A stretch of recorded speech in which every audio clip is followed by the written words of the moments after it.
भारत में विदेशी टीवी चैनलों को आज देखते हैं तो जितने भी विदेशी टीवी चैनल हैं, जैसे स्टार प्लस आया है, CNN है, ATN है, प्राइम स्टार है, प्राइम स्पोर्ट्स है, वगैरह वगैरह, इन सभी टीवी चैनलों पर कुछ सीरियल्स आते हैं और उन सीरियलों को भारतवासी देखते हैं और दिखाते भी भारतवासी हैं, लेकिन उनके प्लॉट सभी अमेरिका और यूरोप से आते हैं। भारत में स्टार प्लस पे सबसे ज्यादा सीरियल दिखाने वाली एक लड़की है जिसका नाम है एकता कपूर, उसके सबसे ज्यादा सीरियल आते हैं। सौभाग्य से एक बार मुझे उससे बात करने का मौका मिला मुंबई में, तो मैंने उससे एक ही सवाल पूछा कि आपके जितने भी सीरियल हैं, सास भी कभी बहू थी, घर घर की कहानी, तेरी मेरी कहानी, इसकी कहानी, उसकी कहानी, ये सब सीरियल के प्लॉट्स कहां से आते हैं, कहानी कहां से आती है? तो उन्होंने कहा दिस इज ऑल इम्पोर्टेड।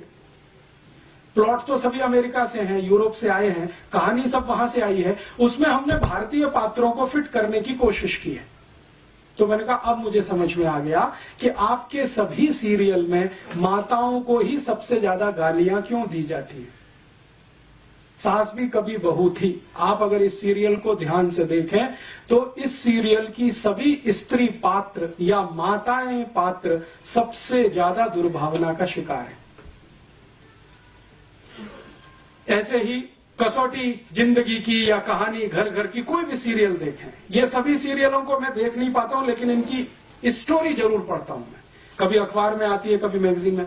तो उन सब सीरियलों में एक माता दूसरे के खिलाफ षड्यंत्र कर रही है, दूसरी तीसरे के खिलाफ, तीसरी चौथी के खिलाफ, ननद भाभी के खिलाफ, भाभी ननद के खिलाफ, माता जो है किसी और के, इसी तरह के षड्यंत्र षड्यंत्र षड्यंत्र माताओं के बीच में सबसे ज्यादा, पुरुषों में कुछ कम, क्योंकि ये सब इंपोर्टेड प्लॉट्स हैं, यूरोप से आए हैं अमेरिका, तो वहां तो माता तो कुछ है नहीं, तो उसके खिलाफ षड्यंत्र भी हो तो कोई महत्व की बात नहीं है। यहां तो बहुत कुछ उसी पर निर्भर है, लेकिन हमने चूंकि आयातित किया हुआ है, उसको हिंदुस्तान का थोड़ा मिर्च मसाला लगा के पेश किया हुआ है, तो सभी सीरियल उसी तरह के दिखाई देते हैं इस देश में।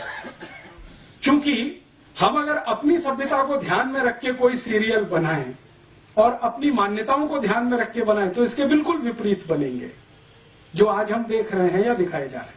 अच्छा, मैंने जब इनको कहा कि एकता कपूर को कि आप कोई भारतीय मान्यताओं के आधार पर भी, तो उनका आप प्लॉट बना के दे दीजिए, हमारी दिमाग में तो आता नहीं है, क्योंकि हमने तो जो पढ़ा लिखा है वो सब कुछ इसी तरह का है, मॉडर्निज्म का, यूरोपियनिज्म का, अमेरिकनिज्म। एकता कपूर यूरोप में पढ़ के आई है, थोड़े दिन अमेरिका में रह के आई है, तो वो कहती है कि ज्यादा कुछ हम जो देखते रहे वो यहाँ पे बनाते रहे। तो इस तरह का होता है, जब आप अंधानुकरण करते हैं, बिना सोचे समझे नकल करते हैं, तो इस तरह का उसमें से कुछ निकलता है। फिर हम अपना सिर पीटते हैं, अरे हमारी संस्कृति का नाश हो रहा है, सभ्यता का नाश हो रहा है। वो तो होगा ही, क्योंकि बिना सोचे समझे तो आप ये सब कर ही रहे हैं। कोई विचार तो होता नहीं, कोई बहस तो होती नहीं, कोई मुहाविसा तो होता नहीं इस देश में, ऐसे ही चलता जाता है। तो एक मात्र सत्तात्मक समाज हमारा, एक पितृ सत्तात्मक समाज उनका। अब कौन अच्छा कौन बुरा इसमें नहीं जाना चाहिए, वो अलग हम अलग। अब अलग अलग मान्यता और सभ्यता के लोग अलग अलग मान्यता और सभ्यता के ही कार्य करेंगे, तभी कुछ अच्छा होगा, नहीं तो उसमें से कुछ खराब ही निकलेगा।